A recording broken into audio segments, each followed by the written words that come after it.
बाबा साखरकर खंडोबाच्या यात्रेला नाही आलो.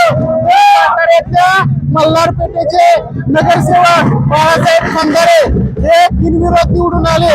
खरं तर साताऱ्यातील जे उमेदवार उभे आहेत त्यांनी खरं तर बाळासाहेबांचा आदर्श घेतला पाहिजे.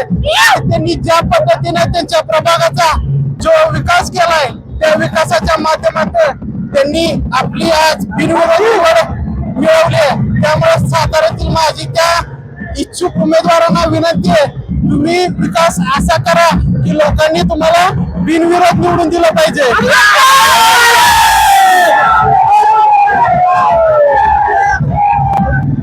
बघा सातारकर सातारा पालिकेच्या निवडणुकीत बाळासाहेब खंदारे बिनविरोध निवडून आलेत. काय सांगाल दादा, काय तुमची प्रतिक्रिया आहे? मी गेल्या 8 वर्ष काम करतोय प्रभागात, पण ते खऱ्या अर्थानं मी कधी कुठला नारळ फोडला नाही ना कधी कुठला बोर्ड लावला नाही कामाचा. पण खऱ्या अर्थाने मला महेश पवारांनी माझ्या संडास कसं बांधलं तर त्या संडासाचा व्हिडिओ करून कमीत कमी तो 6 लाख लोकांनी बघितला.